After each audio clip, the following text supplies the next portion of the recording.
안녕하세요. 뉴스토마토 시청자 여러분 반갑습니다. 시사 프로그램에 빠진 얼굴과 빠진 목소리를 채우겠습니다. 2030의 시선으로 바라보는 시사 프로그램 요즘 것들의 나라 걱정 진행을 맡은 봉한나입니다.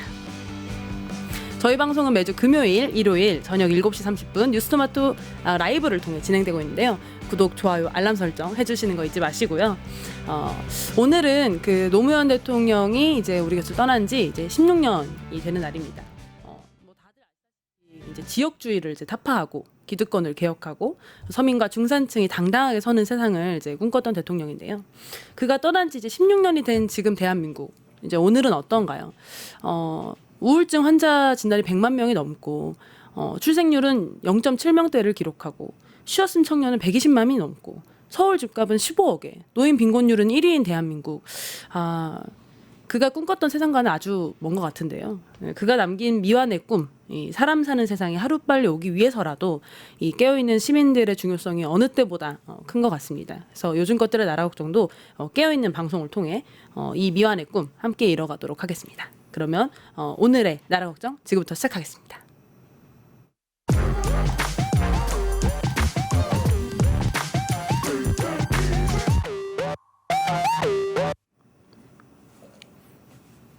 네, 요즘 것들의 나라 걱정 첫 번째 코너죠. 헛소리 금지구역 시간입니다.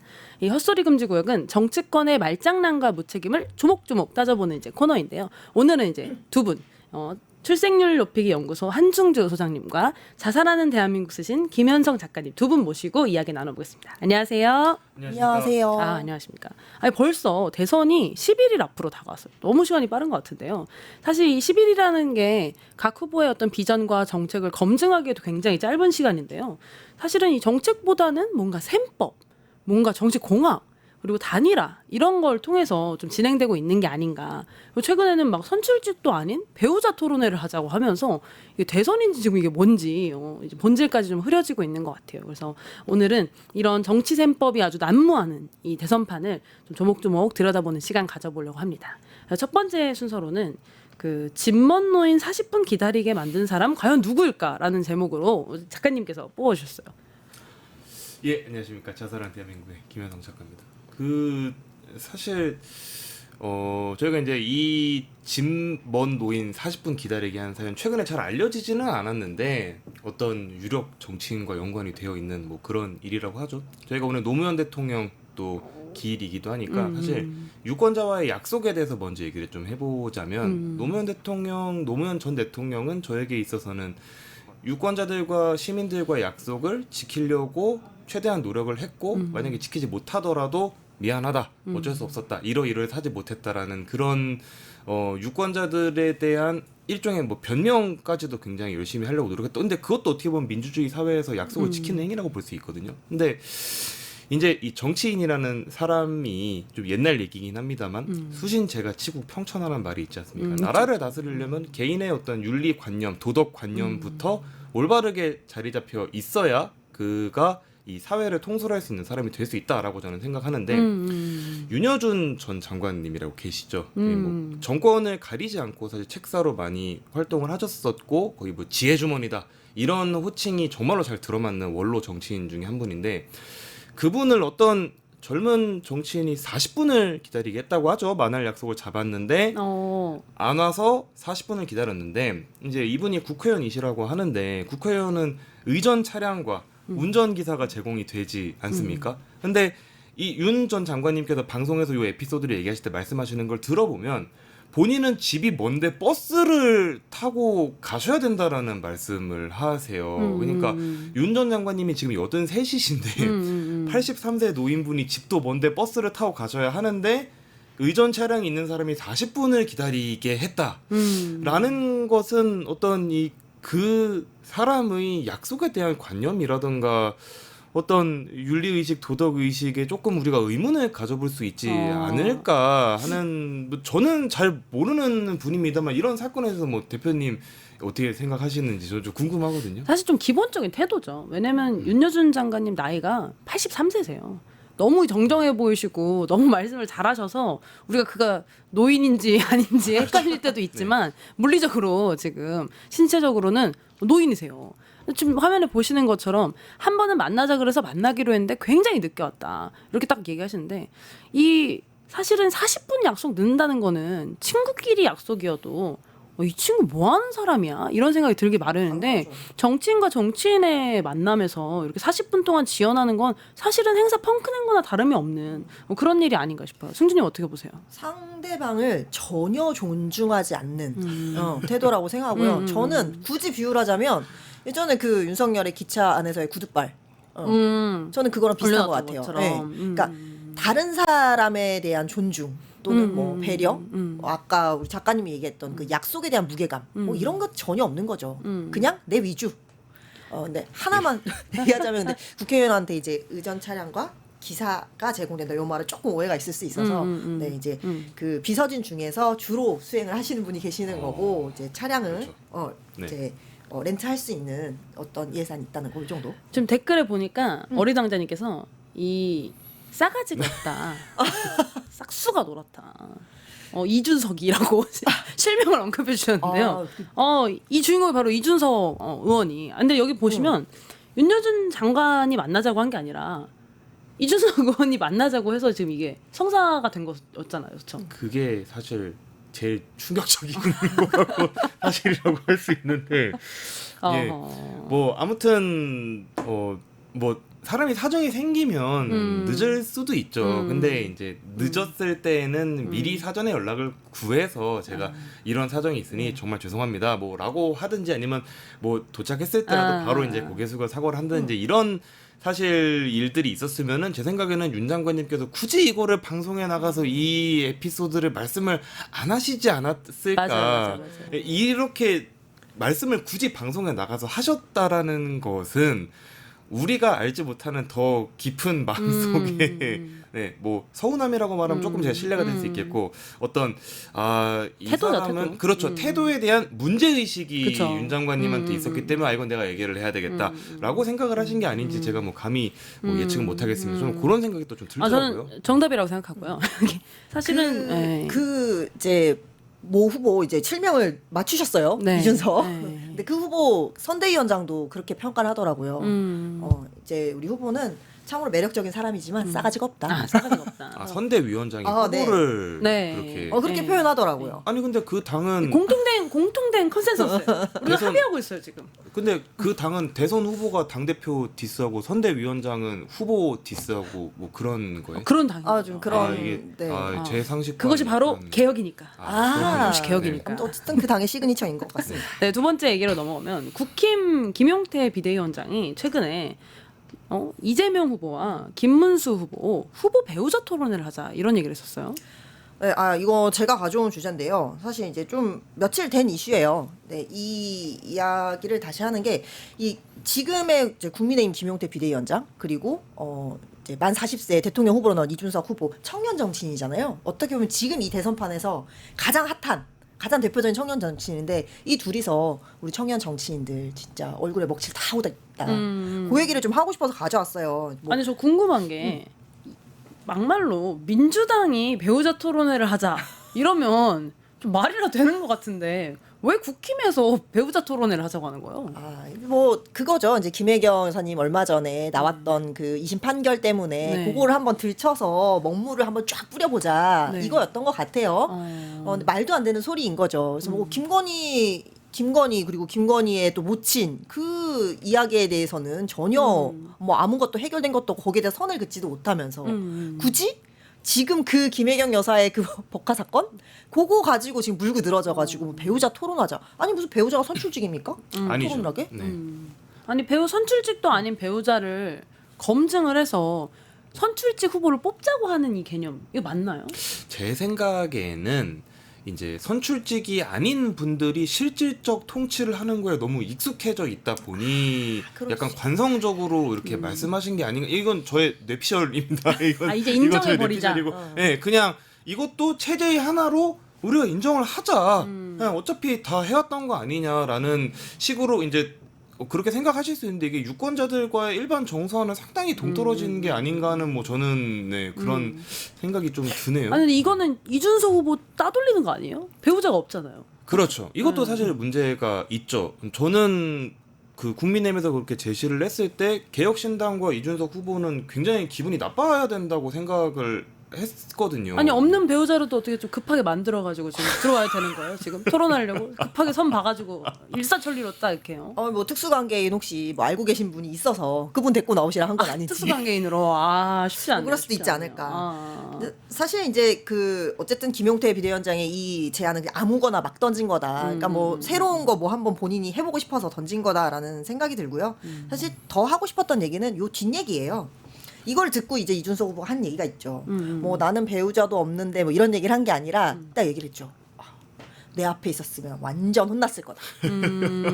진짜 솔직히 김용태라는 정치는 정말 좋아하지 않지만 되게 안쓰럽기도 하고 그리고 어떻게 그래도 공당의 지금 현재 비대위원장이면 당대표급이잖아요. 그런 사람한테 이렇게 공개적인 자리에서 말을 하지 너무 충격 먹었어요. 아직도 모르세요? 지금 노인 40분 기다리게 하시는 분이에요. 준 노인 학대를 지금 일삼는 분께 지금 하긴 이제 그런 어르신한테도 걸. 그렇게 하는데 83세 노인에게도 그렇게 동년배한테는 하는데. 뭐 충분히 가능성 있는 일이기는 저 합니다. 너무 큰 기대를 한 건가요? 아니 저는 워딩에서 이 태도를 느꼈어요. 혼냈을 것. 그러니까 평소에 당에서 얼마나 많은 사람을 혼냈으면 주변에 남아 있는 사람이 없잖아요. 지금. 그러니까 이거 혹시 이게 자료 화면이 있나 모르겠는데 이게 저는 이 기사 나오기 전에 또 뭐가 있었냐면 5.18 기념식 때 약간 그 기념식도 중계하지만 그 뒷이야기 이런 거 잠깐 스케치들을 하잖아요. 네. 거기에서 보면 둘이 만나요. 둘이 만나서 누가? 김용태랑 이제 이준석이 만난 장면이 예, 예. 있어요. 만나가지고 이준석 그냥 가만히 있는데 이제 김용태 그 비대위원장이 막 손 이렇게 두 손 잡으면서 형님 한번 꼭 찾아뵈야 되는데 그랬더니 딱 이준석이 뭐라 그러냐면 할 말 있으면 빨리 해마. 근데 이것도 그냥 둘이 있는 걸 어떤 유튜버가 잡은 게 아니라 기자들 다 앞에 있고 방송 카메라인 걸 충분히 인식하면서 그렇게 카메라 보면서 한 얘기예요. 할 말 있으면 빨리 해 임마. 이게 말이 됩니까? 근데 저는 좀 궁금한 게 사실은 그 이준석 후보의 이런 태도 논란에 대해서는 뭐 여러 차례 있었잖아요. 근데도 본인이나 이 당에서는 문제의식을 좀 느끼지 못하는 것 같아요. 그러니까 이게 무슨 젊은 사람의 약간 좀 그런 뭐 친근감이다 뭐 이렇게 표현하기도 하고요. 또는 두 번 치다면 뺨도 때리겠네요. 그러니까.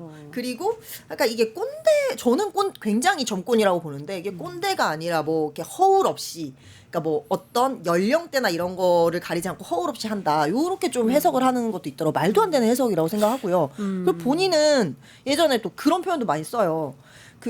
그 언제였죠? 저희 파면되기 전에 이재명 대표가 우리 그 경제부총리한테 당신 지금 직무유기 현행범이다. 뭐 경고 딱 한 거 보고 싸가지가 없다. 이런 표현을 또 썼잖아요. 거의 아버지 뻘인데 이런 표현 너무 지나친 거 아닌가. 근데 본인이 하는 행동은 정말 싸가지가 없다. 이게 하버드 미국 공부를 해서 이런가 지금 미국물 먹어서? 아메리칸 스타일로 지금 미국 대통령 출마하는 건지 지금 상당히 의심스러운 수준이에요. 그러지 마요. 미국에서 유학하고 온 사람들 다 너무 비하하는 거야. 아니 그런 건 아닌데 저희 지금 방금 댓글로 고니님이 의원 배지 한 번 달아준 게 지역 주민들의 실수다.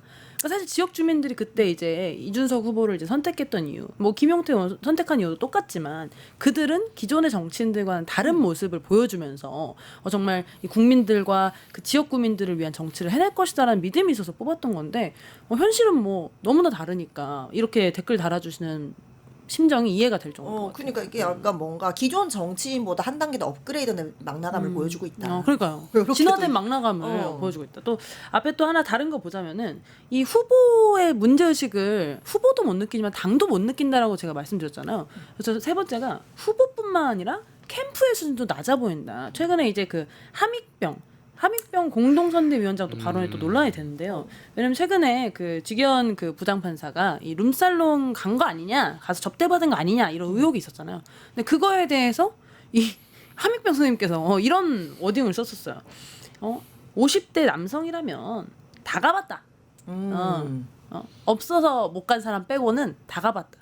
거의 뭐 이 몇 매트에서 지금 몇 명을 비하하고 몇 명을 폄하한 건지. 개혁신당 함익병 내 또래 룸살롱 다 가.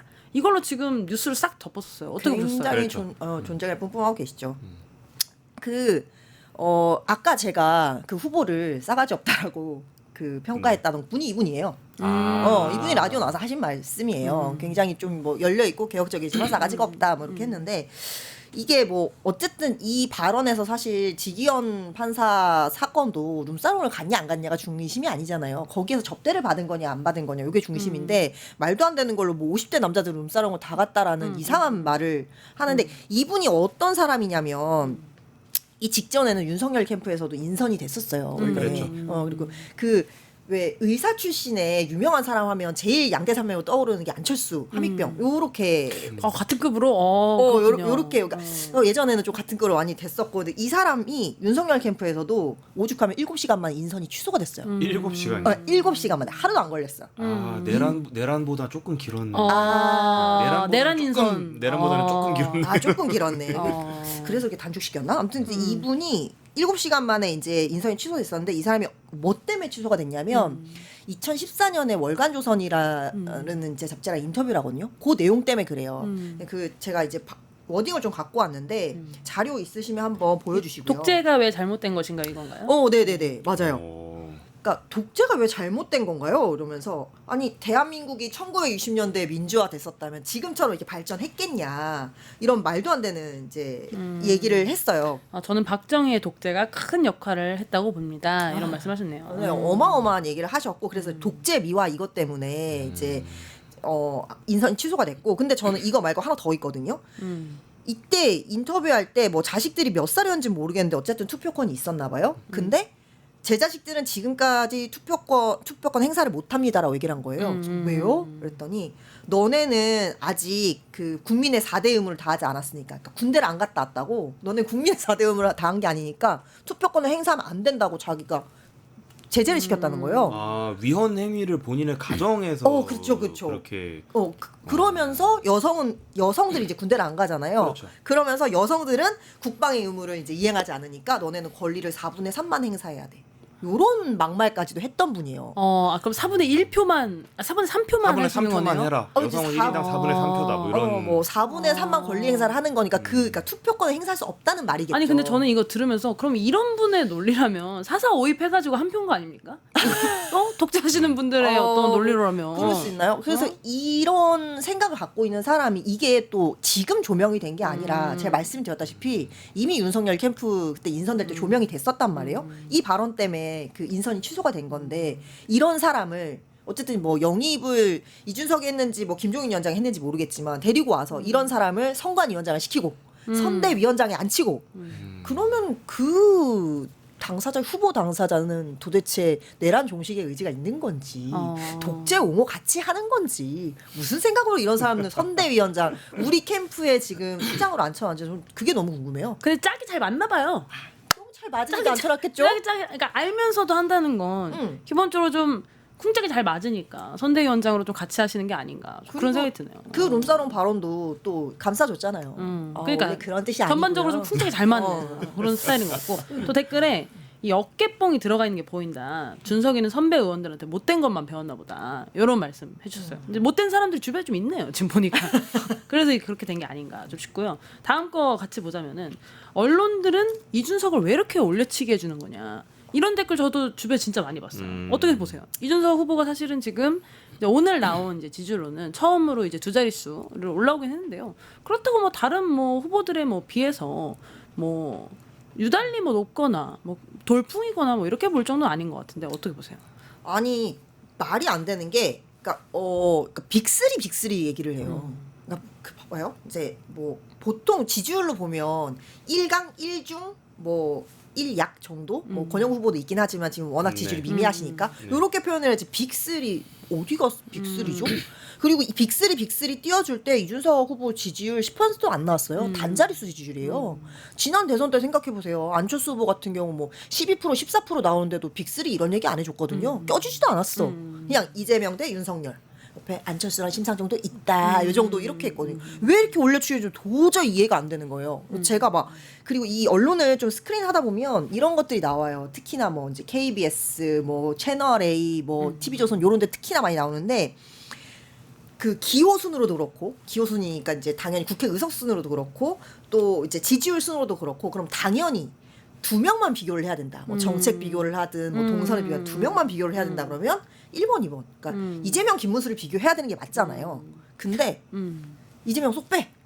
김문수랑 이준석을 비교하는 그런 뭐 썸네일 그런 기사들이 굉장히 많이 나와요. 그것도 아마 자료화면 있을 수도 있는데 너무 과한 올려치기가 지금 되고 있는 거 아니냐 뭐 이런 말씀이신 그러니까 거죠. 뭐 단일화 얘기를 할 때 사실 둘만 이야기할 수는 있지만 단일화 주제 이슈가 아니라 일반적인 뭐 어떤 공약을 얘기한다거나 아니면 뭐 둘이 어디서 뭐 이제 뭐 유세를 했다 이런 얘기를 할 때 왜 둘만 딱 떼서 이 얘기를 해주냐고. 이거는 둘이 유력 후보다 이런 식으로 약간 스크린 해주는 거밖에 안 되잖아요. 근데 저는 뭐 사실은 이제 선거에서 젊은 후보가 나오면 주목받는 건 좀 당연하다고 생각해요. 왜냐면 그렇죠. 워낙 그렇죠. 이제 나이대가 높으신 분들이 많이 나오고 젊은 후보에 대한 기대가 있으니까.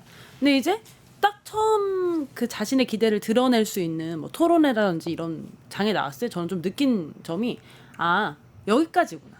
이 이상으로 좀 갈 수 있는 파괴력. 그러니까 흔히 우리가 노무현 얘기할 때 노무현 대통령이 이 2%대 이제 적은 지지율로 해서 출발해서 점점 이제 폭발적인 이제 지지율을 이제 나타냈었잖아요. 그래서 이준석 후보도 맨날 입에 그 노무현 대통령이 달고 있는 것 같은데 그런 폭발력은 없이 그냥 이제 그 어떤 자기 최면적 나는 노무현이다 이런 걸 하고 있는 게 아닌가 지금 어떻게 보셨어요? 일단 저는 그 지난 대선하고 비교를 했을 때 약간의 우리가 차이점으로 생각을 할 수 있는 거는 지난 대선은 사실상 양강구도로 볼 수밖에는 없었죠. 왜냐하면 이제 이재명 후보와 당시 이제 윤석열 전 대통령의 지지율이 뭐 거의 대부분의 여론조사에서 윤석열 대통령이 조금씩 다 앞서긴 했지만 박빙의 승부였었고 그 박빙의 승부가 상당히 오래 지속이 되어 왔었기 때문에 사실상 뭐 안철수 후보가 지지율이 어느 정도 나오고 심상정 씨가 좀 나왔다고 할지라도 뭐 다자구도의 대선으로 보기는 조금 어렵지 않았었나 하는 생각이 있는데 지금은 좀 특수한 선거기는 하죠. 일단 이제 김문수 후보의 지지율이 올라오고는 있지만 여전히 이재명 후보와는 차이가 워낙에 많이 나오는 상황이고 그리고 실제로 이제 계엄을 일으켰던 대통령에 속한 그 당의 후보라는 일종의 한계점이 있기 때문에 그럼 결국 진짜 보수 대변하는 후보는 누구냐라는 관점에 있어서 언론들이 어느 정도는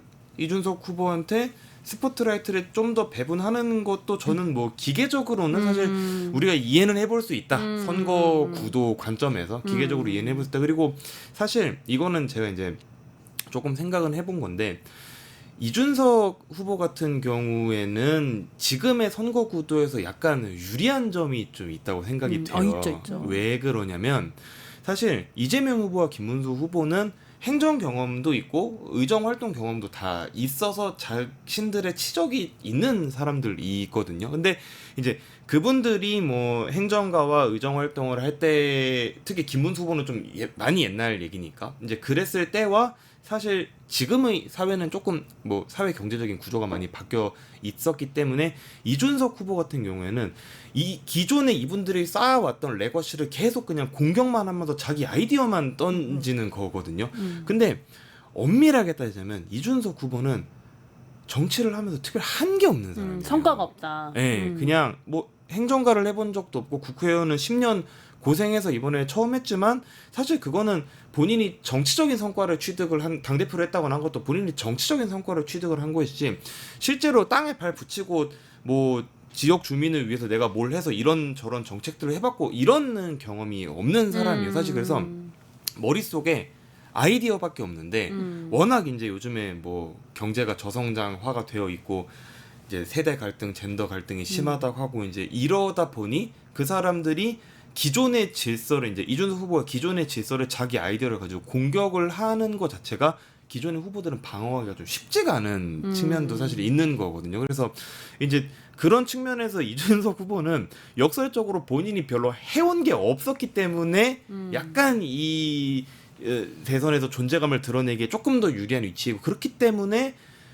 공격자의 위치에만 설 수밖에 없다라는 그런 어떤 유리한 점 때문에 언론의 스포트라이트가 또 좀 더 가는 게 아닌가라는 그런 생각이 들어서 저는 이제 뭐 이재명 캠프든 김문수 캠프든지 간에 이런 현실을 직시를 하고 선거 전략을 조금 만들어 가보면 좋지 않을까 요런 정도까지 생각을 한번 해봤었어요. 저는 좀 생각이 드는 게 이준석 후보는 자기가 쓸 수 있는 재료를 다 쓴 것 같아요.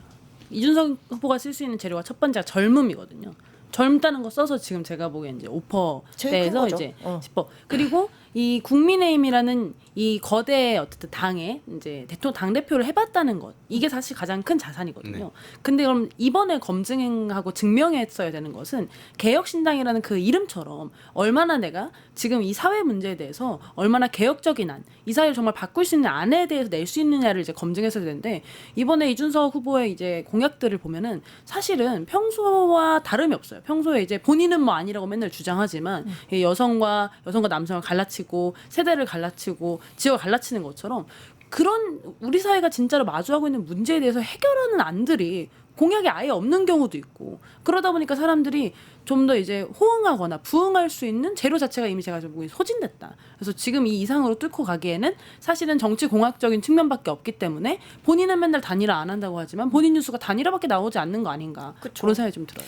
그런 방금 말씀하신 게 저는 맞다고 생각하고 김현서 작가님 말씀하신 것도 맞는데 그러니까 그렇기 때문에 자꾸 이제 어떤 언론의 프레임 이런 걸 만들어 가는 것 같아요. 그리고 이준석 후보가 원래 이쪽을 좀 잘 하나 봐요. 모르겠어요. 저도 뭐 기자 친구들 얘기 들어보면 뭐 관리를 잘한다 이런 얘기도 좀 들리고 하는데 언론 관리를 잘한다. 네, 언론인들 관리를 잘한다 이런 얘기 들리고 하는데 제가 또 보면서 진짜 이렇게 재밌는 걸 많이 보거든요. 어떤 또 이런 게 있었어요.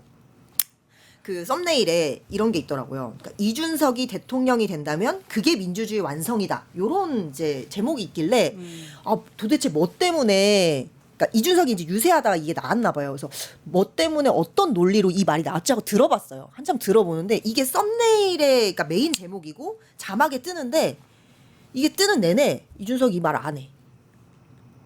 좋은 말이잖아요. 민주주의 완성이라는 말이 좋은 말이잖아요. 이 말을 안 한다니까요. 그러니까 왜 들어간지 모르겠어 이게. 그러니까 그냥 사람들이 사실 또뭐 유세를 처음부터 끝까지 이렇게 쭉 보거나 듣지 않잖아요.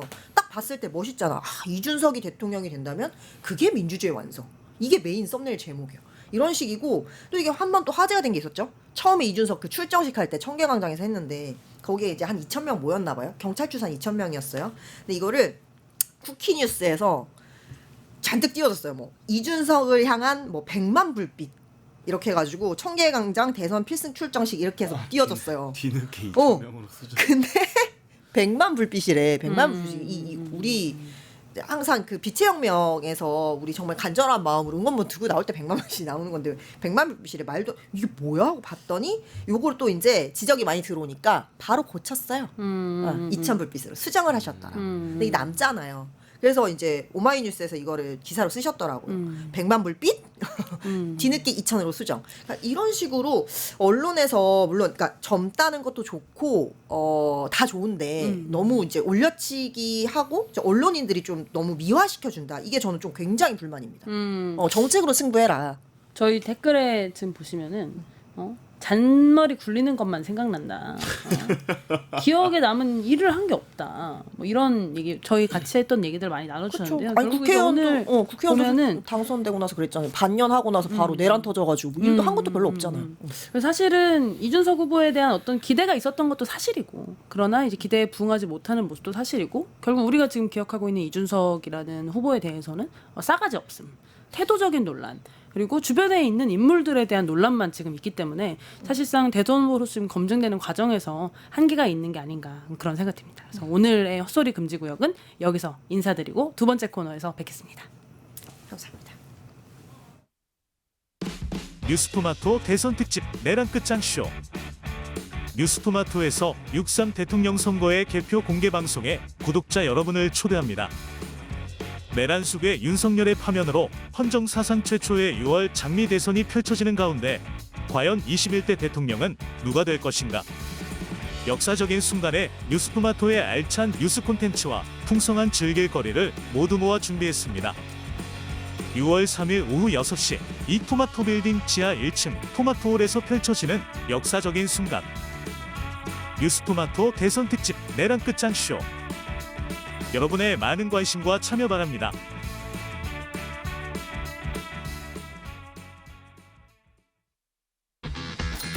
돈버는 퀴즈쇼 증권 통판. 너도 받고 나도 받는 친구 초대 무제한 적립 이벤트. 초대 횟수 무제한, 보상도 무제한. 한 문제만 풀면 친구도 코인, 나도 코인. 우승 상금에 친구 초대 보상까지. 매일 낮 12시 증권 통팟에서 만나요. 유튜브 구독하고 실시간 채팅과 댓글을 남기시면 매일매일 7천 TTCO를 드립니다. 참여 방법은 통통물 어플을 다운로드하고 회원가입과 로그인을 해주세요. 마이페이지에서 나의 회원 고유 번호를 복사해주세요. 유튜브 구독 후 실시간 채팅이나 댓글창에 고유 번호를 한 번만 입력하면 준비 끝! 지금 유튜브 채팅과 댓글 쓰기 참여하고 실천 TTCO 받아가세요. 뉴스토마토 K평화연구원이 12.3 내란을 막아낸 시민영웅 1000명 찾기 프로젝트를 진행합니다. 비상계엄 선포 이후 국회, 광화문, 남태령, 한남동 공관, 헌법재판소 등지에서 내란을 막고 탄핵 소추를 이뤄낸 시민영웅 1000명을 찾아내 대한민국 민주주의의 역사로 기록하고 시상의 본보기로 삼음으로써 민주주의를 더 널리 확산하기 위한 프로젝트입니다. 이 과정에 직접 참여했거나 참여자를 추천해 주실 분들은 우측 제보하기 QR코드나 아래 메일로 추천 및 제보해 주세요. 민주시민 여러분의 많은 참여 바랍니다. 뉴스토마토 K평화연구원과 함께 해주실 분들의 추천 제보 및 후원을 기다립니다.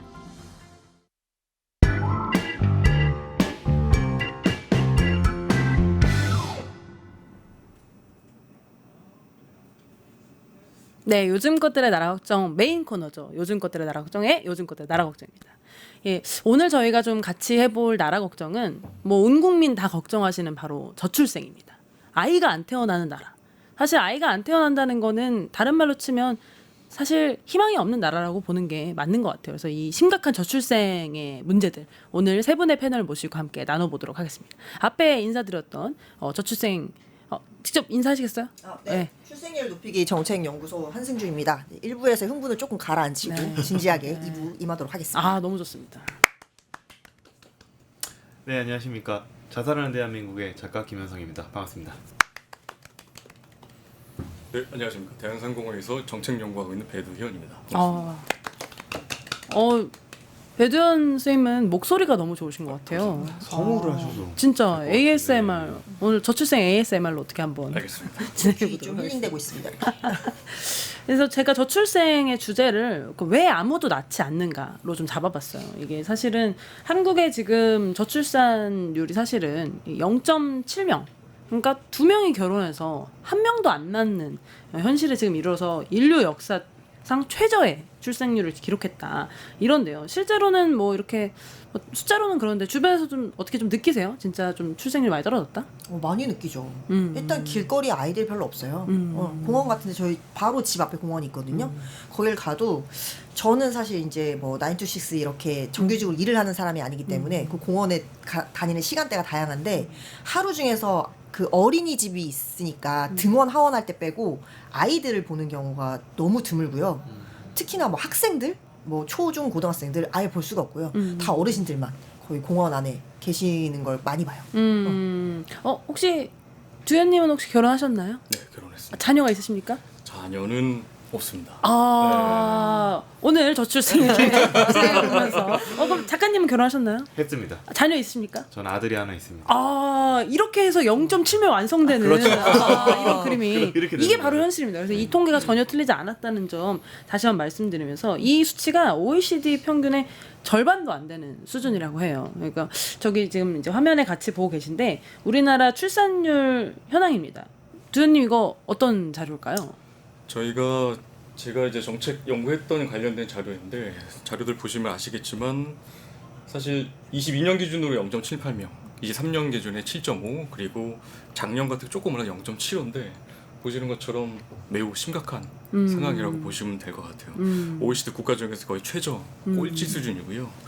70년대에는 저희가 한 100만 명 정도 저희가 아이가 남았었는데 이게 지금 한 4분의 1 토막 나서 지금은 24만 명, 작년 같은 게 23만 명까지 떨어져서 엄청나게 큰 폭으로 감소한 숫자라고 보시면 될 것 같아요. 그래서 오른쪽에 있는 그 비교 지표 같은 것도 보시게 되시면 그 출산율을 말씀드렸던 것처럼 0.78로 가장 좀 적고요. 그리고 결혼도 출산도 늦게 하다 보니 아이를 낳는 산모 연령도 같은 경우에도 OECD 국가 중 가장 많은 33.5세입니다. 그리고 늦게 아이를 낳는다는 얘기죠. 그리고 자녀가 없는 비율도 평균보다는 지금 뭐 좀 낮지만 지금 많이 올라왔고요. 그리고 세 자녀 이상 다자녀가 많은 가구도 8.3%로 평균의 절반 수준에 또 못 미치는 아주 극악의 대한민국 출산율 현황을 보여주는 수치라고 보면 될 것 같고요. 그리고 하나 마지막으로 볼 게 좀 재밌는 게 또한 요즘 청년 세대들이 독립도 하지 않고 부모들과 함께 사는 흔히 얘기하는 캥거루족이라고 얘기하잖아요. 그 비중이 81%입니다. 81%. 그러니까 엄청난 숫자라고 보면 될 것 같아서 이 통계치만 보게 된다면 우리나라 출산율은 지금 어쨌든 OECD 국가 중에서 거의 꼴찌 심각한 수준이다. 아니 근데 지금 말씀해주신 걸로만 보면 캥거루여서 결혼할 일도 없어 보이고 안 낳는 것도 안 낳는 건데 많이 낳는 사람도 없는. 전체적으로 지금 뭐 좋은 지표는 하나도 없는 이제 그런 상황이 아닌가 싶은데요. 작가님은 어떻게 보세요? 일단은 캥거루족이 81%다라고 말씀하신 거에 문제의 핵심이 다 들어가 있다고 봐야 된다고 저는 생각을 하고요.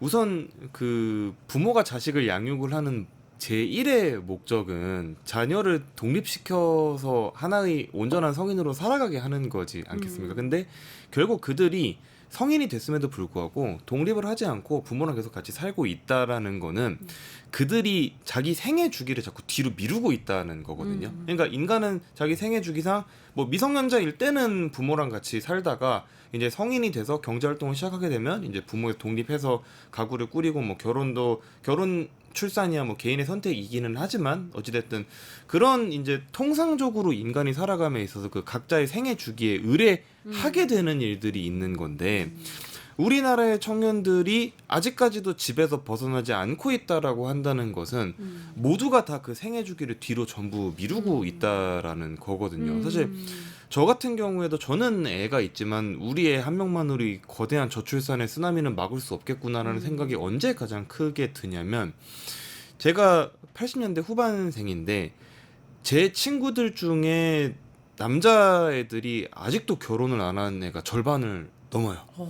네, 아직도 저. 근데 저도 사실 곧 40살이 된다는 말이죠. 40살이 되면은 뭐 정치권에서 구분하는 청년의 연령과는 사실 거긴 아직 포함되어 있을 수는 있지만 40대를 우리가 청년이라고 보기에는 조금 어렵다라는 사회 통념에 기반을 했을 때 이제 제 나이 때까지 아직 결혼 안 한 사람들이 그렇게 많다면 사실 청년의 대다수가 결혼을 아직 안 했다라고 저는 보여지는 거. 그러면은 우리가 저출산 문제에 대해서 얘기를 할 때 사람들이 엄청나게 많이 천착을 하는 거는 출산 시점 그 자체 그리고 출산을 하고 난 그 이후 약 1년 정도에 대해서만 얘기를 해요. 근데 저는 항상 제가 책을 쓸 때도 그렇고 어디를 갈 때만 늘 말씀드리는 게 결국 결혼을 왜 안 하냐의 문제부터 우리가 무조건 시작을 사실 해야 되는 거거든요. 그래서 뭐 오늘 이제 그거에 대한 얘기 좀 더 뒤에 많이 들어볼 수 있지 않을까. 네.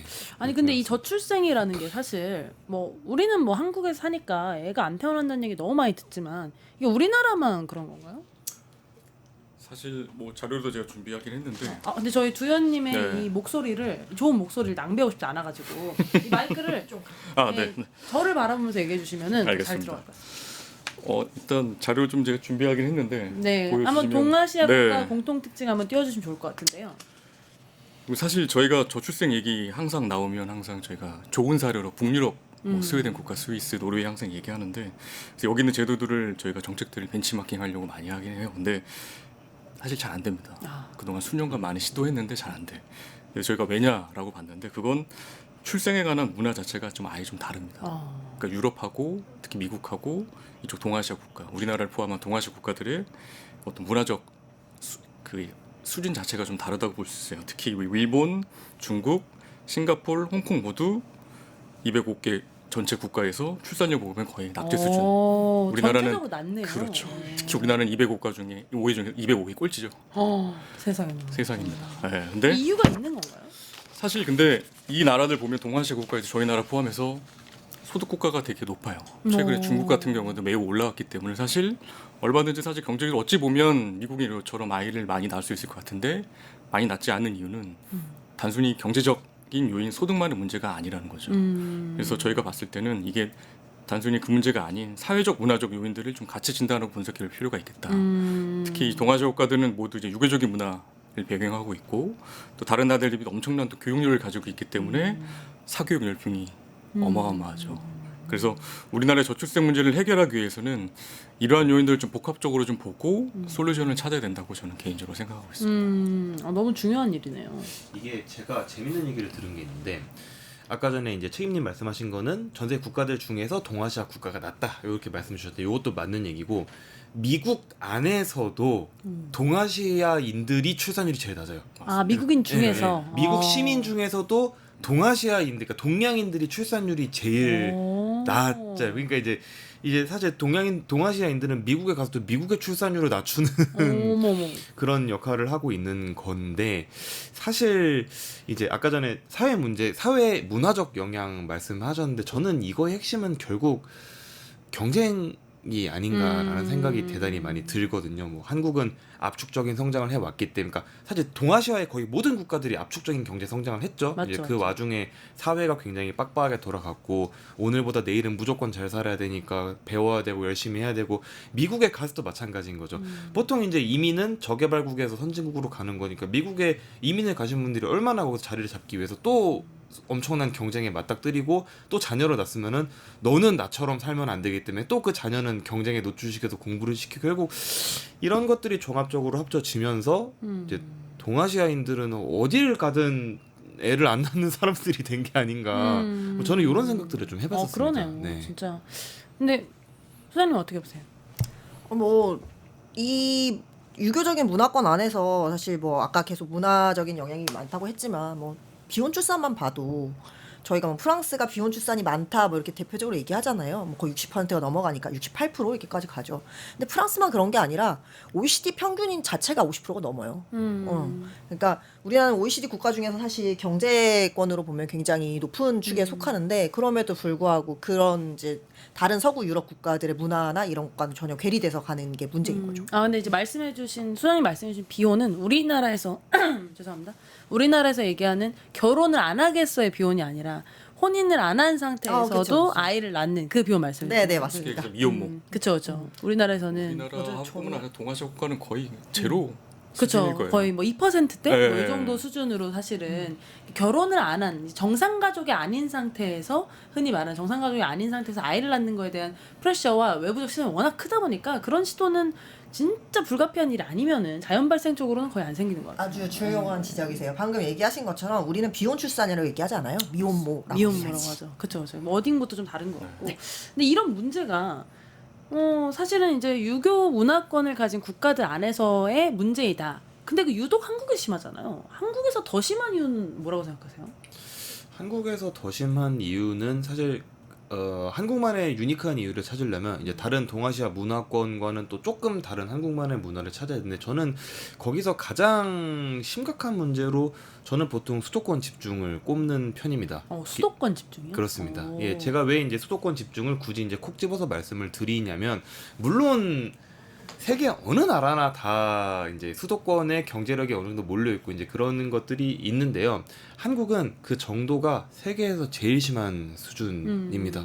일단은 뭐 서울, 인천, 경기에 전 국민의 51%가 살아요. 이게 2023년인가 4년에 과반을 넘어갔어요. 과반이 됐고 이제 그 이후로 아마 쭉 앞으로도 과반을 유지하겠죠. 왜냐면 지방이 소멸이 될 거니까 이대로 가면. 근데 결국 사실 지방이 소멸하고 수도권이 계속 팽창한다라는 얘기는 더 많은 사람들이 계속 수도권으로 꾸역꾸역 몰려들고 있다라는 것이고 그럼 그 말인즉슨 수도권에 사람들을 모이게 하는 경제적인 동력이 있다라는 거예요. 그럼 결국 이 말을 다시 번역을 하면 어떻게 되느냐? 내가 국민소득 35,000달러 뭐 이런 나라에서 그래도 에버리지 정도 해먹고 살려면 저 공간을 가지 않으면 안 된다 라는 일종의 컨센서스가 대한민국 청년들에게는 형성이 되어 있다라는 겁니다. 그러면 결국 그들이 계속 수도권으로 모여들면 한 공간 안에 너무 많은 사람이 몰려들면 일단 거기서 경쟁이 심해지죠. 좋은 직장을 갖기 위한 경쟁, 뭐 괜찮은 거주 공간을 구하기 위한 그런 경쟁, 그런 경쟁들이 굉장히 많이 벌어지면서 그 틈바구니에서 터졌던 사고가 전세 사기 같은 것들이 아니겠습니까? 전세 사기를 당한 사람 대부분 청년 아니면 노인이에요. 이 사람들이 왜 수도권에서 전세 사기를 당했겠습니까? 어찌 됐든지 간에 선진국 대한민국의 경제력을 배분을 받으려면 나는 수도권으로 갈 수밖에 없고, 근데 수도권에는 양질의 일자리나 주택은 항상 모자라죠.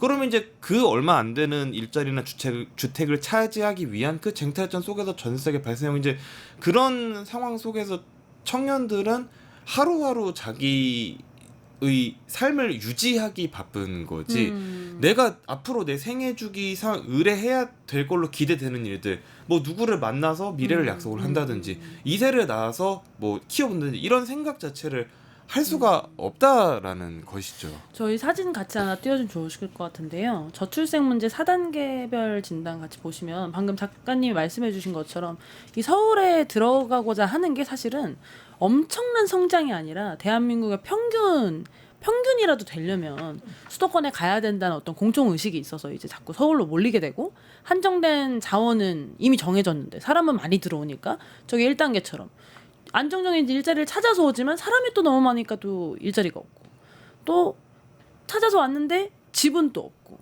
그래서 이제 간신히 취업을 하고 집을 구해서 이제 아이를 낳는데 둘 다 일을 하러 나가도 서울에서 살기 쉽지 않다 보니 봐줄 사람이 없고, 뭐 이런 단계가 또 되는 것 같아요. 두현님은 어떻게 보셨어요?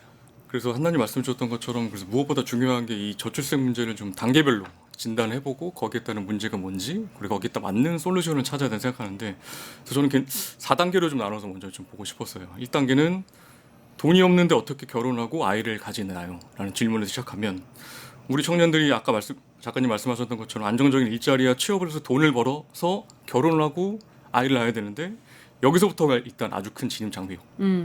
여기 1차적으로 일단 저지가 되는 겁니다. 2단계는 정말 어렵게 공부해서 취업은 성공하고 좋은 짝을 만나서, 배필을 만나서 결혼도 했는데 아이와 함께 살 수 있는 집이 없는 거죠. 특히 작가님 말씀하신 수도권에. 그러면 과연 수도권에는 살 수 있겠나? 어렵겠죠.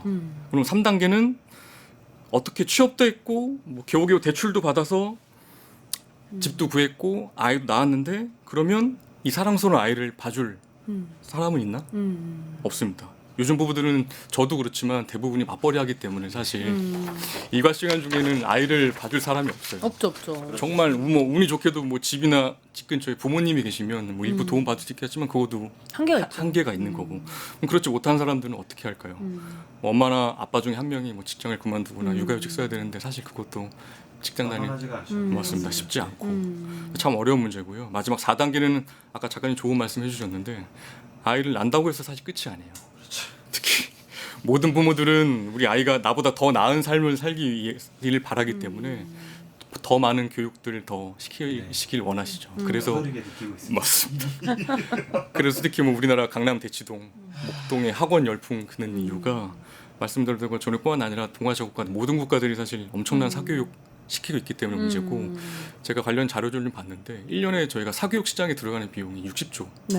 네. 맞아요. 근데 저희 1년 예산이 총 610조 그 정도 되지 않습니까? 그러면 10% 그렇죠. 이 엄청난 이 비용을 사실 그 사교육 시장에 안 쓰고, 아까 단계별로 제가 보였던 1단계, 3단계 쪽에 집중적으로 투입한다라고 하면 얼마든지 저는 좋은 정책들 만들고 앞서 말씀드렸던 문제들을 해결할 수 있을 거라 생각을 하거든요. 그래서 여기까지가 제가 생각하는 어쨌든 저출생의 현황과 진단이고, 사실 여기까지는 좀 약간 좀 우울한 얘기고, 그럼 앞으로 뭘 할 건데 솔루션이 있어야 되는데 뒷부분엔 조금 희망적인 얘기들. 근데 좀 불행한 얘기를 조금 더 이어가자면 사실 아까 주연님 말씀해 주신 것처럼 지금 태어나는 아이들의 수가 20만 명대입니다.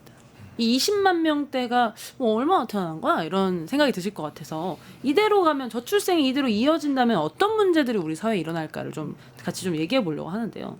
일단 첫 번째로는 우리나라의 또 군 문제, 우리나라에서 전쟁을 어쨌든 뭐 이제 북한과 이제 지금 계속 이제 휴전 상태이기 때문에 안보 위협이 계속 있는 나라인데도 불구하고 지금 우리나라 징집률이 거의, 그러니까 좋은 과장 못해서 100%. 예. 그러니까 1년에, 그러니까 정확한 숫자는 아니지만 예를 들어 30만 명의 군인이 필요한 거예요. 근데 30만 명보다 안 태어나는 거예요. 그렇죠. 어떻게 되죠? 다 징집을 해야 되는 겁니다. 네. 그래서 이제 원래라면 이 친구는 군대 와도 쉽지 않다 이런 친구가 있었을 텐데 너도 가자.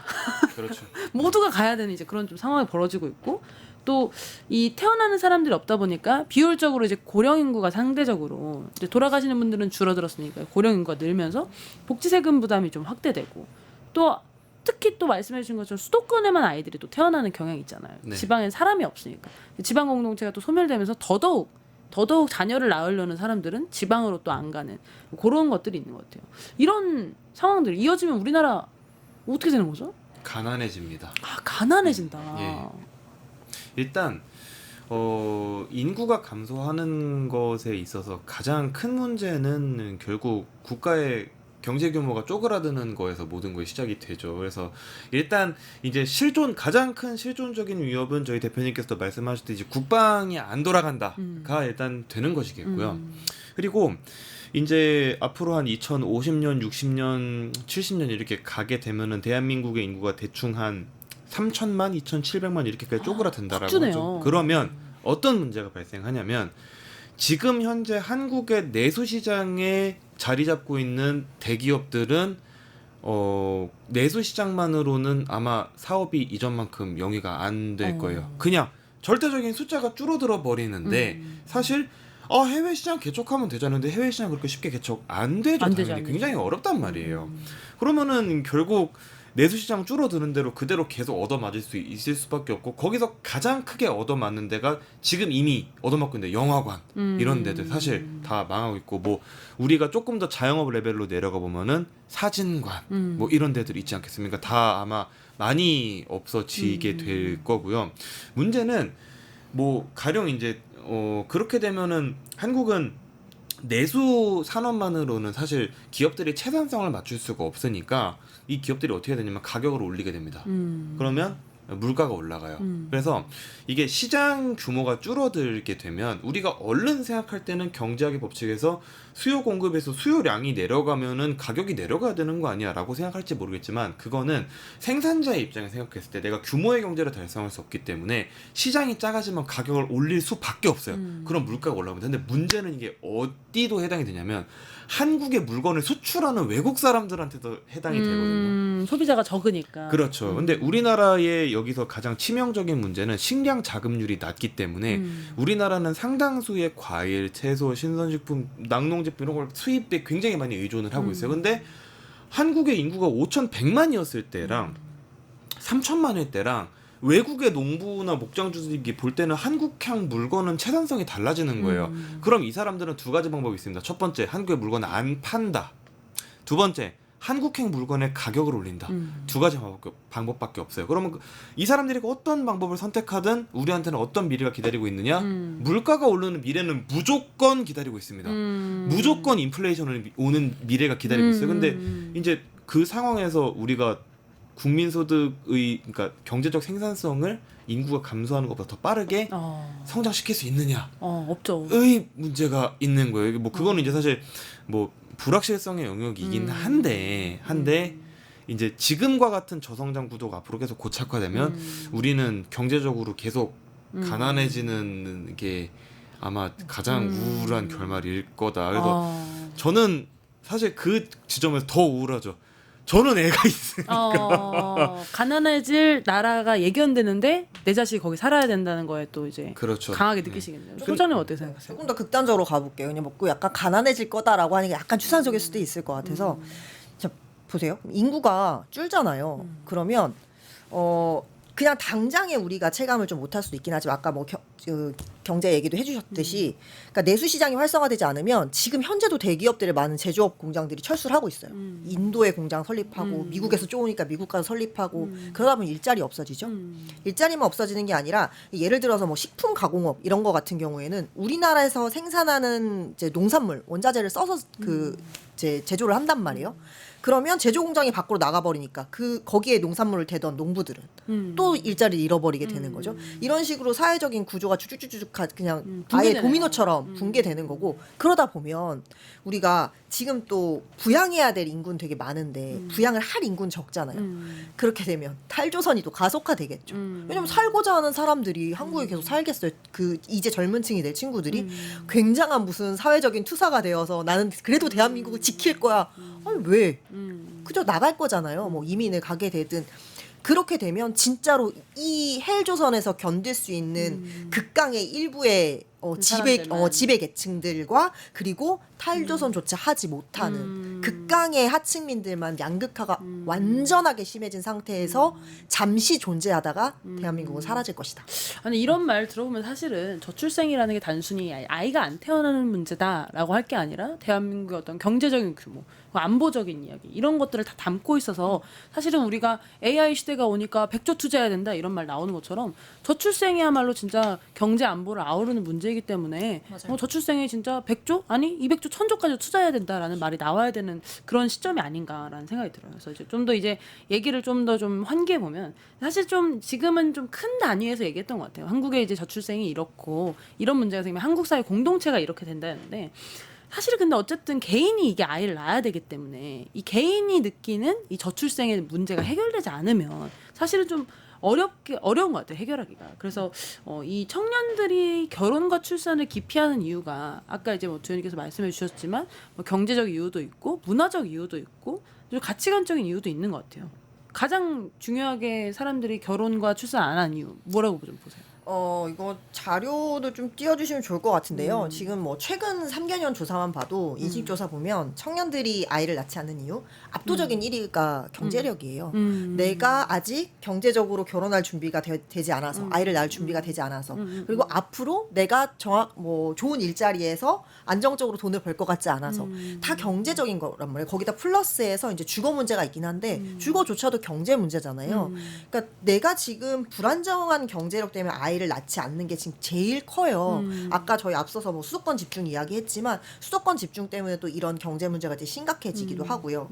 조금씩 이제 끊어서 본다라고 하면 이제 일자리 문제로 보면 그런 거죠.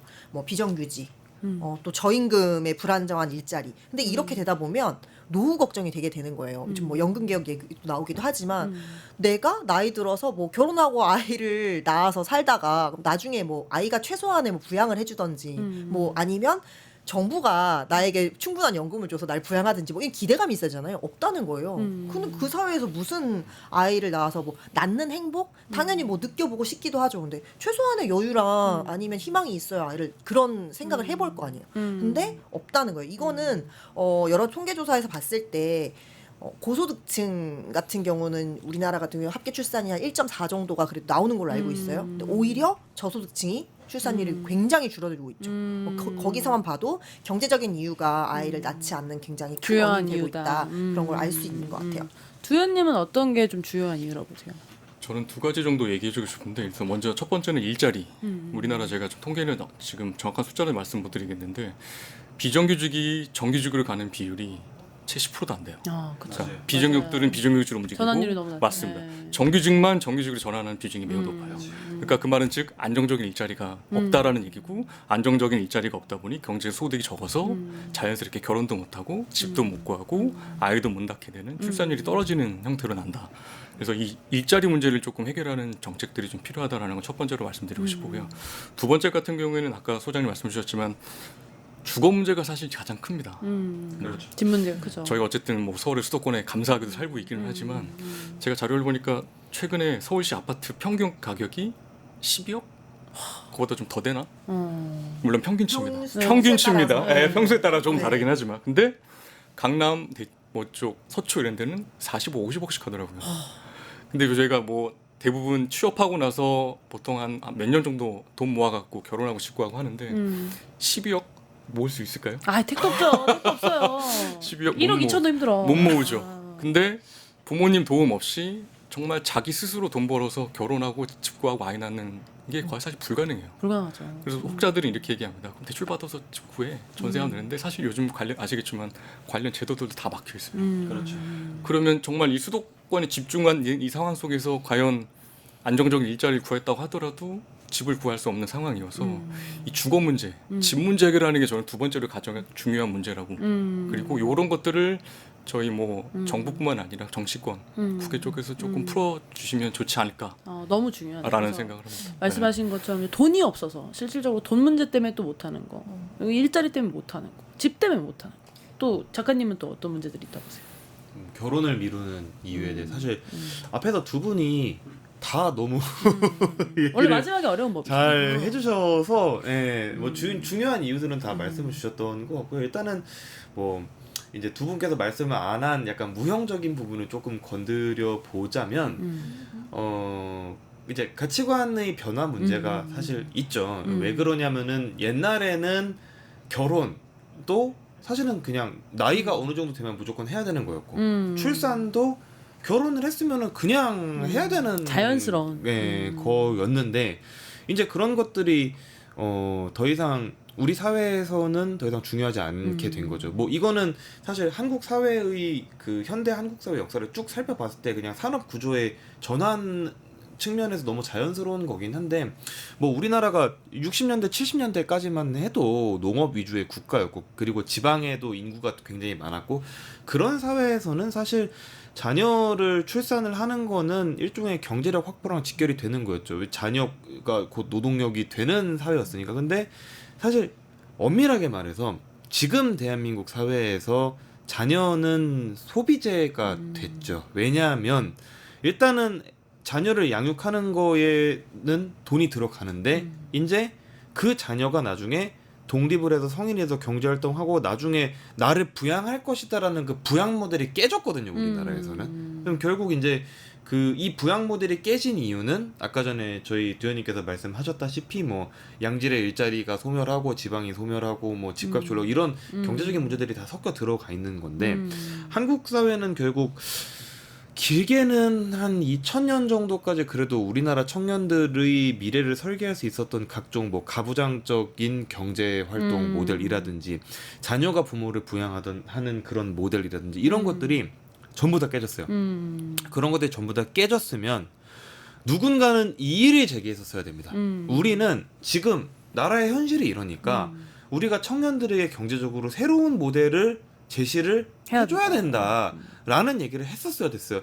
저희 오늘 이제 그 노무현 대통령 기일이니까 또 옛날에 그 제가 굉장히 명연설로 생각되는 그 한 구절 말씀드리자면 우리나라의 모든 정책은 청년들이 빨리 취업하고 빨리 결혼해서 빨리 애를 낳는 거에 모든 정책의 초점이 다 맞춰줘야 된다라고 그 얘기를 2000년대 초반에 하셨단 말이죠. 네. 근데 이거를 20년이 지난 지금 와서 생각해보면 오히려 지금은 아무도 오히려 그런 얘기를 안 해요.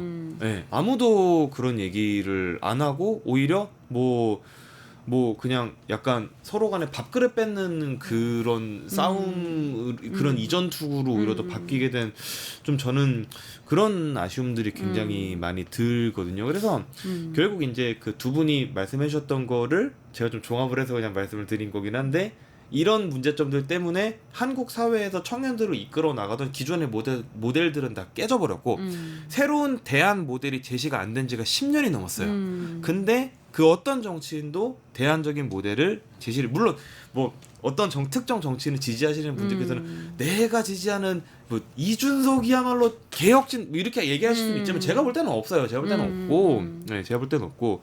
그래서 결국 그런 이제 깨져버린 모델과 제시되지 않는 대안이 청년들의 가치관을 이제 비혼, 비출산으로 향하게 한 건 아닌가. 뭐 이제 이런 생각이 드는 거죠. 저는 너무 공감하면서도 또 아까 그 생애주기 얘기해 주셔서 사실은 그 생애주기에서 흑자가 되는 구간. 그러니까 아까 말씀하신 것처럼 자녀가 이제 비용이 계속 지출되잖아요. 근데 흑자가 되는 시점이 우리나라는 28세래요. 맞아요. 그러니까 28세까지 부모 입장에서는 계속 지속적으로 이 친구의 적재를 메꿔줘야 되기 때문에 사실은 이게 굉장히 어떻게 보면은 소비재를 넘어서 이제 사치재까지 간 이제 그런 상황이 아닌가 그런 생각이 들어요. 선생님 어떻게 보세요? 경제적 얘기 제가 먼저 좀 말을 꺼냈기 때문에 계속 이어서 좀 가보려고 하는데요. 일단 문제 제기하고 좀 해결 방안까지 좀 얘기를 해보고 싶습니다. 그래서 우리 그런 얘기 하잖아요. 그러니까 양육수당이랑 이런 거 지금 뭐 법 개정안도 많이 올라가 있어요. 지금 우리 뭐 이제 7세까지 월 10만 원 이렇게 주는 거 부모급여 제외하고 그런 것 때문에 그거 늘려야 된다라는 논의에 있어서 뭐 여자들이 뭐 돈 주면 아이 낳는 자판기냐 뭐 이런 비판도 있고 하긴 하지만 저는 이 패러다임 자체를 좀 변화해야 된다고 생각해요. 왜냐하면 당장은 아까 말씀드렸다시피 압도적으로 출산을 안 하는 이유 1위가 경제적 부담이 크기 때문이면 그거를 일단은 해결을 해줘야 되잖아요. 그럼 그렇게 하려면 양육수당의 현실화 반드시 필요하다.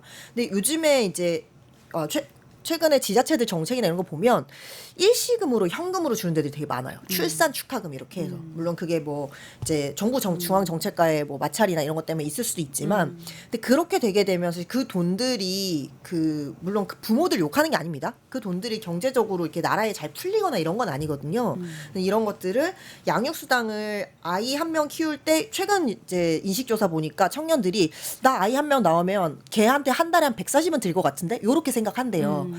실제로 한 110만 원 정도 이제 든다고 하더라고요. 보육기관에 조사한 거 보니까. 그러면 적어도 들 것 같은 또 실제 드는 금액의 80% 정도는 정부가 책임을 지고 아이를 낳았을 때 우리 나라가 같이 키워드리겠습니다라는 패러다임 전환이 필요하지 않나. 그래서 그렇게 해서 양육수당을 확실하게 좀 현실화시키고 그리고 7세까지가 아니라 그 이후에 사실 중고등학생 때도 굉장히 아이 양육하는데 비용 많이 들거든요. 사실 제일 많이 들어가죠. 그렇죠. 그리고 제일 많이 들어가죠. 그때 걔네들을 뭐 산업정서로 내볼 수는 없는 거 아닙니까? 그러면 그때까지는 적어도 양육수당 줘야 된다라는 걸 좀 얘기를 하고 싶고요. 그래서 이거를 저희 이제 뭐 민주당 우리 이재명 후보님의 기본사회, 기본소득 이런 것 좀 연결이 되는 것 같은데 이런 걸 줄 때 이제 현금으로 주기보다는 지역화폐나 바우처로 지급을 해서 그런 것들이 경기 부양에도 좀 부수적인 효과를 누릴 수 있도록 해야 된다라는 게 좀 가장 중요하게 얘기를 하고 싶은 부분이고요. 우리 이제 저출생 대책 같은 경우에 그런 게 되게 많아요. 세제 혜택.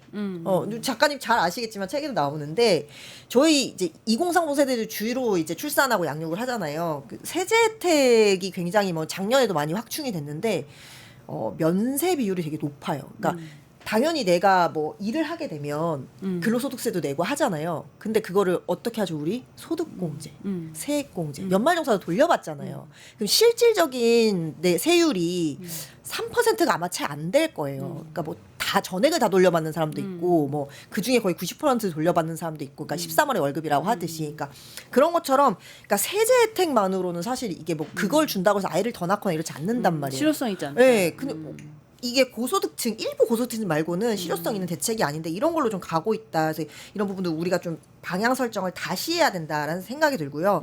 마지막에 아까 이제 주거 얘기했기 때문에 주거 얘기만 조금 더 정리를 하자면, 지금 주거 정책 중에 대부분이 대출 받아서 집 사세요. 우리가 대출 이자 지원해 드릴게요예요. 그 대출 받아서 집 사면 그거 다 빚 아닙니까? 그 이자 지원 조금 해주겠죠. 근데 그 빚 다 갚아줍니까? 아니잖아요. 이렇게 다 집값 띄우는 정책인 거예요. 왜냐면 그렇게 해서 수요를 늘리는 거거든요. 그럼 그렇게 수요를 늘려놓으면 그 뒤에 지금 이 청년들 뒤에 청년이 되는 청년들은 돈 더 빌려줘야 돼요. 집값이 더 높으니까. 말도 안 되는 이런 정책보다는 좀 공공임대주택을 확실하게 늘려서, 그리고 임대 기간도 장기로 하고 그 이제 안정적인 주거를 지원해야 된다. 그리고 공공임대주택이 한 절반 정도 되면 쟤는 공공임대주택 살아라는 차별이 있겠습니까? 둘 중에 한 명은 공공임대주택 사는데, 그런 사회적인 양극화나 이런 것도 없애야 된다라는 거고요. 마지막 하나 말씀드리면, 저희 비수도권 같은 경우 뭐 신혼희망타운, 저희가 신희타라고 줄여 말하는데, 그 자료 제가 준비했는데 보시면 아시겠지만 비수도권 같은 경우에는 공실률이 굉장히 높아요. 뭐 여러 가지 정책이 있지만 그 중에 뭐 대표적으로 주변 시세보다 일단은 저렴하게 그 임대해 주거나 아니면 저렴하게 분양해 주거든요. 또 공실률이 제가 기사를 봤을 때 울산 같은 경우에 한때 90%까지 치솟은 적이 있어요. 엄청 높네요. 그러니까 아파트 멋있게 잘 지어놨는데 분양이 안 되는 거예요. 왜냐하면 아파트밖에 없어요. 주변에 아무것도 없어요. 초등학교 하나 있나? 그러니까 그런 식으로 뭔가 우리나라의 지금 이 저출생 관련된 주거 정책이 방향성을 완전 잘못 잡고 있다. 이 부분 새 정부에서 반드시 해결하고 제대로 하고 가야 된다라는 말씀 좀 드리고 싶어요. 두현님은 어떻게 보세요? 어떤 정책들이 좀 필요할까요? 사실 정말 수많은 얘기를 하고 싶고 정책들이 있긴 한데, 사실 오늘 이 자리는 딱 세 가지만 얘기하고 싶은데, 첫 번째 가장 기본적인 전제는 사실 이겁니다. 그동안 우리나라 그 저출생 관련된 정책들은 정부 주도 중심의 예산 투입돼서 하는 걸로 했었어요. 그래서 2006년에 2.1조부터 22년까지 51조 원 그래서 매년 22%씩 증가됐는데 결과는 수치 맨 처음에 봤던 건 어떻게든 점점 떨어져서 0.7이에요. 돈을 써도 돈을 늘지 않는. 써도 늘지 않는. 그래서 사실 이거 저는 패러다임을 조금 바꿔야 된다 생각하는데 그동안은 사실 정부 중심, 뭐 그다음에 국가 중심으로 했다는 걸 이제는 실제 일하고 있는 저희 해당하는 기업, 민간 중심으로 저는 조금 바꿔야 된다고 생각을 해요. 그래서 아까 소장님께서 현금성 지원이 조금 별로다라고 말씀을 하시긴 하셨는데 그러니까 정부에서 주는 현금성 정책 물론 좋습니다. 근데 이거에 플러스 알파로 기업에서 그러니까 사업주가 근로자들에게 주는 지원을 저는 조금 대폭 늘려야 된다 생각해요. 그 대표적인 사례가 아마 작년에 부영그룹에서 직원들한테 뉴스 많이 나왔죠. 엄청 나왔죠. 1억씩. 이건 아마 사실 그러니까 대부분의 국민들이 정부에서 출산 정책 뭐 있어요 했을 때는 모르는 사람 많아도 네. 부영에서 1억씩 줬던 거는 아마 다 알 거예요. 지원할 뻔했어요. 선택학과 안 나왔는데 지원할 뻔했어요. 그러니까 그래서 이게 들어간 게 지금 한 2004년에 발표했지만 4년 정도 소급해갖고 한 98명 정도, 98억이에요. 근데 최근에 정부 들어간 예산이 20조, 50조 대 98억. 정책 효과는 어떤 게 더 큰 것 같습니다. 부영에서 했던 게 엄청 훨씬 큰 거죠. 그래서 제가 여기서 말씀드리고 싶은 건 이런 거예요. 예산도 물론 중요하긴 하지만 이런 저희가 요즘 많이 얘기하는 퍼스트 모버가 좀 돼야 되는데 정책에 어쨌든 파격적으로 할 수 있는 정책이 좀 있어야 되는데 그게 조금 우리나라 부족한 것 같다. 오히려 기업 쪽에서 조금 잘하고 있는 것 같아서 이런 것들을 조금 저희 개발하면 좋지 않을까 싶고 아까 한나님께서 지원하고 싶다고 했잖아요. 부영이 올해 신입사원 그 공개 채용률이 180대 1이래요. 와. 작년인 대비했을 때 4배 이상. 물론 직군마다 다르기는 한데 여기가 제가 또 조사를 해보니까 부영이 신입사원 초병이 많지 않습니다. 맞죠. 물론 메이저 건설사 대비했을 때 한 60% 70%밖에 안 되는데 그럼에도 불구하고 이렇게 채용률이 높았다는 건 그만큼 우수한 인재들이 이 회사가 가고 싶다라고 했기 때문에 이거는 단순히 부영그룹뿐만 아니라 이 회사 내도 좋은 거죠. 다행히 저는 이 선순환 구조라고 봐요. 이 정책 하나 내므로써 좋은 인재들이 오고 그 내에서 경쟁력이 있으니까 더 회사도 발전될 거고. 그래서 저는 이 사례를 조금 다른 기업들에게 조금 확산시키고 확산하네. 싶다라는 말씀을 드리고 싶고요. 근데 제가 혹자 다른 데 가서 이런 얘기하면 많은 사람들이 저한테 뭐라고 합니다. 야, 그건 대기업이니까 돈 있는 데니까 당연히 1억 주는 거지. 우리나라 90%, 95% 이상이 중소기업인데 거기는 어떻게 하라는 말을 얘기해요. 맞는 말이네요. 맞습니다. 당장 지금 뭐 당장 회사 문 닫게 생겼는데 무슨 정책 지원금이 어디 있어? 그렇지 않습니까? 하루하루 먹고 살기 바쁜데. 근데 중소기업도 최근에 많이 이것들을 인식하고 있어요. 작년에 중기중앙회에서 그 중소기업 모시고 위원회 같은 것도 만들고 관련된 정책들을 많이 만들었어요. 그래서 거기에 좀 제가 재밌는 것들을 좀 봤는데 그 대체 휴가 지원금이라고 그래서 자리 비우면 회사에도 지원금 200만 원씩 주고요. 제가 만약 육아휴직인 출산휴 갔으면 그 내일을 옆자리에 있는 동료가 할 거 아니에요. 그럼 동료한테 급여를 30만 원, 20만 원씩 더 줍니다. 지원금처럼. 이런 재밌는 정책들이 조금 나오고 있어서 요게 좀 참여하는 중소기업도 많아진다라고 하면 우리나라의 기업 문화도 조금 저출생을 좀 독려하는 장려하는 분위기를 가지 않을까 싶은 게 좀 두 가지고요. 마지막 세 번째로 조금 말씀드리고 싶은 건 제 주변에 실제 지금 아이를 육아하는 친구들의 좀 얘기를 들어본 건데 뭐 서울만 예를 들어보면 지금 서울시에서 가장 많은 직장인들이 근무하는 게 강남, 종로, 용산 요 정도 될 것 같은데 여기에 기업 빌딩들 숲이지 않습니까? 사실 거기. 그렇죠. 빌딩 숲이죠. 대부분 아마 1층에 대부분 뭐 스타벅스, 카페일 거 많을 거예요. 그거를 파격적으로 어린이집을 짓는 거예요.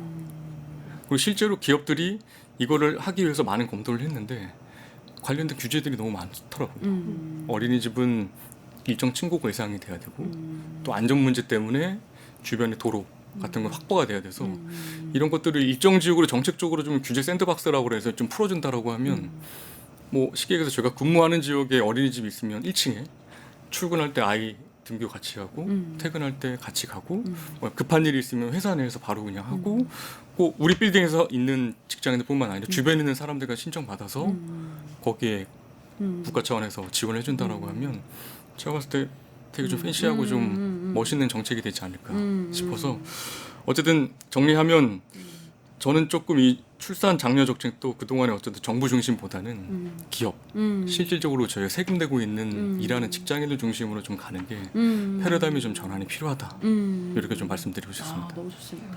작가님께서 또 보시는 대안들은 뭐가 있을까요? 또 앞에서 너무 좋은 말씀을 많이 해주셔서 아, 저 순절 반대로 갔었어야 됐네. 진영을 잘못했네. 아닙니다. 또 이렇게 막판에 또 좋은 아이디어가 나올 수도 있죠. 일단 저는 구체적인 구체적인 대안을 말씀드리기에 앞서서 한국은요 저출산 정책의 패러다임 자체가 좀 바뀌어야 돼요. 그러니까 우리나라의 저출산 정책은 여태까지 어떤 프레임 안에 갇혀 있었냐면 그냥 이제 부모와 아이를 어떻게 지원을 하고 어떻게 편의를 봐줄 것인가라는 거에 사실 천착을 해온 점이 되게 크거든요. 물론 필요합니다. 왜냐? 그래야 낳은 아이를 잘 키울 수 있기 때문에 그거는 사실 기본적으로 국가가 해야 되는 건데 이제 저는 그거를 떠나서 그냥 국가가 아예 그냥 국가의 전략 단위 자체를 다 저출생 문제 해결에 맞춰야 된다고 생각을 하고 제가 아까 전에 말씀드렸듯이 청년들이 결혼을 안 하는 제일 큰 이유 제가 수도권 집중이라고 말씀드렸잖아요. 그래서 결국 제 생각에는 대한민국에서 제일 효과가 좋은 저출생 대책은 결국 지역 회복이라고 저는 생각을 해요. 네, 저는 지역 균형 개발이 제일 효과가 좋은 그 저출산 정책을 생각하는데 이거는 제 개인적인 주장일 뿐만인 게 아니라 한국은행 보고서에도 똑같은 내용이 있어요. 실제로 한국은행에서 이제 저출생을 이제 그 반전시키기 위해서 우리가 여러 가지 정책을 사용했을 때 어떤 것이 가장 효과가 좋느냐라는 거를 검증을 했을 때 수도권 집중 해소가 압도적으로 1등이었거든요. 그래서 저는 이제 사실 저는 애가 있잖아요. 세금 세제 혜택 굉장히 많이 봤어요. 네, 13월에 월급 때 엄청 많이 돌려받았고요. 그리고 실제로 임신 출산 전 과정에서 저희 돈 그렇게 많이 안 들어갔어요. 진짜 세계 최고예요. 정말로 저는 이거 우리나라 사람들 어디 갔든 자랑스럽게 얘기했을 때고 생각해요. 세계 최고예요. 근데 애를 안 낳잖아요. 그러면 결국 이제는 지원책이 문제가 아닌 거거든요. 그러면은 결국 이제 우리가 그 앞단을 살피고 이제 그 앞단의 생애주기 관점에서 문제를 접근을 해야 된다라고 저는 일단 생각을 하고 그다음에 요거는 이제 제가 또 어디 가면 말씀드리는 아이디어인데 그 저출산 정책의 저는 또 하나의 포인트는 경력 단절을 최대한 막는 거에 있다고 생각을 하거든요. 왜냐하면 애를 낳기 때문에 경력 단절이 되면 그거는 또 다시 자녀를 사치제로 만드는 하나의 그 환원이 되는 거예요. 근데 이제 그 제가 한승주 소장님하고는 여러 번 비슷한 얘기를 해서 아마 잘 아실 건데 우리나라에서 경력 단절을 만드는 시점은 출산 시점이 아니에요. 초등학교 1학년이에요. 초등학교 1학년. 초등학교 1학년에 그러니까 사실 진짜 그냥 응애응애 하는 완전히 행위 무능력자인 아기를 키우는 거는 사실 약 6개월에서 1년 정도의 육아휴직을 가지고 애를 어린이집에 보내면은 보육의 힘으로 해결할 수가 있어요. 근데 초등은 그게 안 돼요. 초등은 여태까지 그러니까 어린이집은 교육기관이 아니라 보육기관이잖아요. 유치원도 그렇고. 그러니까 보육을 받던 애를 사회생활을 시키면서 교육을 시켜야 되는 이거는 애에 있어서는 완전히 그냥 세계의 전환이거든요. 근데 그거를 부모가 집에서 케어를 해주지 못하면 사실 굉장히 힘들어져요. 근데 대한민국은 여성의 경제활동 참여율이 20대 후반에 절정에 올랐다가 30대에 꺾인 이후에 40대까지 회복이 그게 안 돼요. 그리고 그냥 쭉 50대 오히려 50대에 더 늘어나요. 이게 왜 그러냐면 애를 낳았을 때 휴직을 하는 사람들이 잠깐 돌아왔다가 초등 때 경단이 완전히 된 다음에 아예 그냥 끝나요.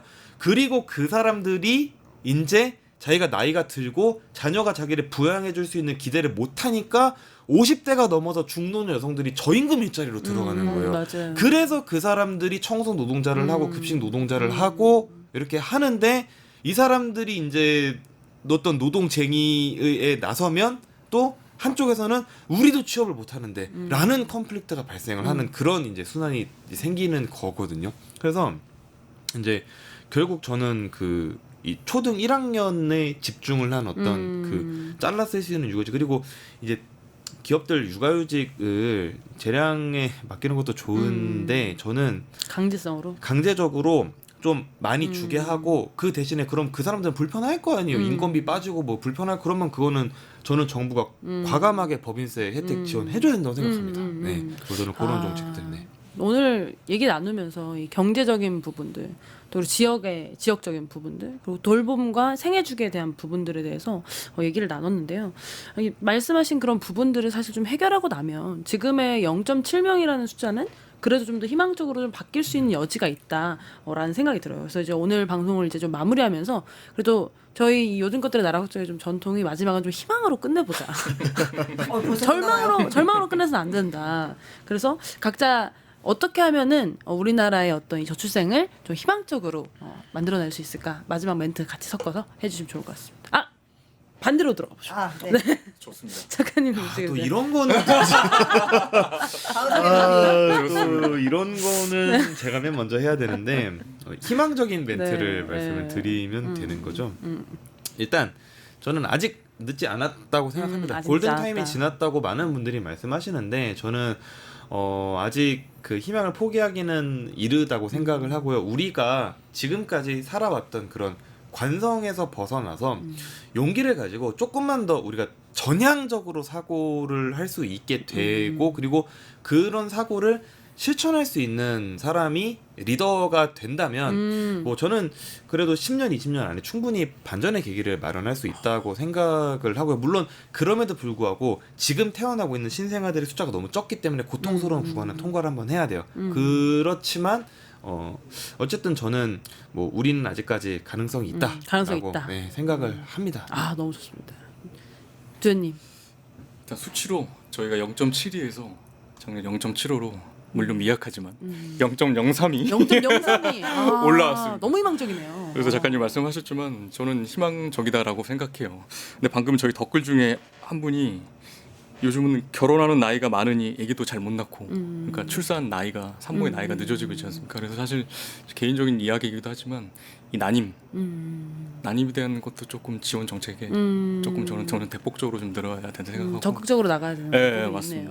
있네요. 그러면 어쨌든 저희 작가님 말씀하셨지만 저는 0.03이 아니라 저희가 이게 뭐 10%, 20%씩 계속 늘어서 OECD 국가 중에서 저희가 1위가 되는 그날까지 야. 저출생 극복할 수 있을 거라 대한민국 힘을 저는 믿어 의심치 않습니다. 너무 좋습니다. 마지막. 네, 마지막이니까 길게 할까요? 좋습니다. 저희 막 열심히 달리다 보니까 사실 이제 경제적인 얘기만 너무 많이 하고 비경제적인 좀 제약 부분의 얘기 좀 못 다뤘던 것 같아요.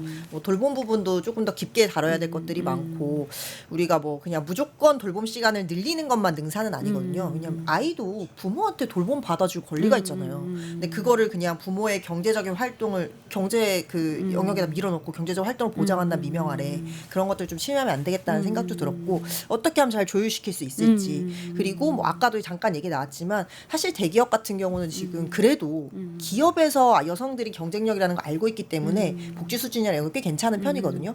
제 친구도 아이 낳고 그 출산휴가 쓰고 복직했어요. 잘 됐고 뭐 자기의 원래 일하던 팀으로 돌아갔어요. 근데 얘기했던 것처럼 아이가 이제 취학을 준비하니까 안 되겠더래요. 그래서 이제 그만두게 됐거든요.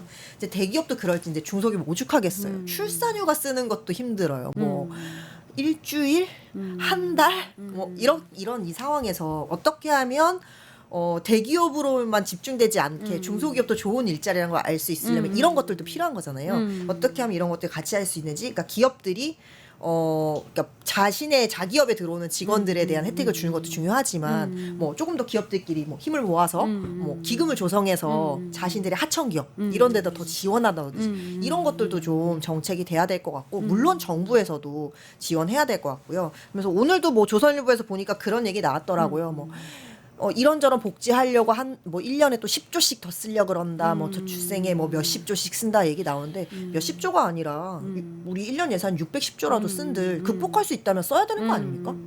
지금 이 문제를 해결하지 못하면 저는 사실 골든타임은 지났다고 생각해요. 이미 아이들이 태어나는 숫자 너무 적기 때문에. 근데 지금 해결하지 못하면 아예 해결할 수 있는 신락 같은 희망조차 사라진다. 그래서 지금 되게 심각하다라고 생각을 하고요.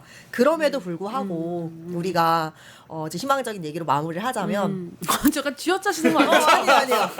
그렇진 않아요. 왜냐하면 저는 나을 거라 믿어요. 나을 거라 믿어요. 끝까지 짜내셔야 돼요. 맞아요. 이제 뭐 우리가 진짜 이 지나친 경쟁 교육 속에서 아이들 뭐 3세 고시 얘기 나오고 맨날 참사 일어나고 여성들도 안전하지 않나 무슨 애를 낳냐라고 얘기를 하지만 저는 근데 우리가 모여서 이런 얘기들을 하잖아요. 그러니까 뭐 정치권에서 논의돼서 뭐 이런 거 하겠습니다, 저런 거 하겠습니다가 아니라 청년들이 직접 당사자들이 우리 이런 거 필요해요.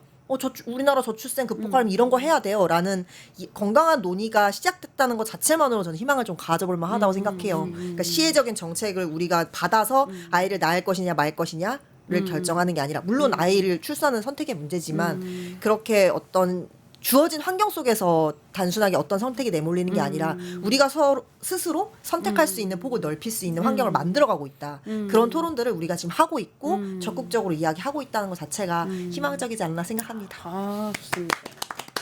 오늘 요즘 것들의 나라 걱정 마무리하면서 오늘 대화의 핵심은 사실은 결국은 지금 저출생 패러다임을 좀 바꿀 때가 됐다. 그리고 좀 더 효과적인 방안으로 과감한 투자도 하고 또 과감한 정책도 하고 민간의 협력도 하고 이 생애 주기에 따른 이제 지원도 하면서 다양한 측면들을 하다 보면 골든 타임이 지났건 지나지 않았건 분명히 이제 해결해 나갈 어떤 씨앗들을 마련해낼 수 있을 것이다. 이렇게 생각해 볼 수 있을 것 같습니다.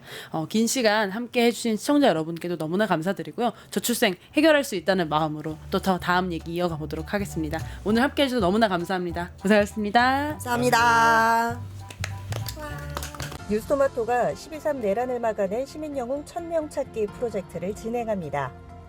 내란을 막고 탄핵 소추를 이뤄낸 시민영웅 1000명을 찾아내 대한민국 민주주의의 역사로 기록하고 시상의 본보기로 삼음으로써 민주주의를 더 널리 확산하기 위한 프로젝트입니다. 이 과정에 직접 참여했거나 참여자를 추천해 주실 분들은 우측 제보하기 QR코드나 아래 메일로 추천 및 제보해 주세요. 많은 참여 바랍니다. 뉴스토마토와 함께해 주실 분들을 기다립니다.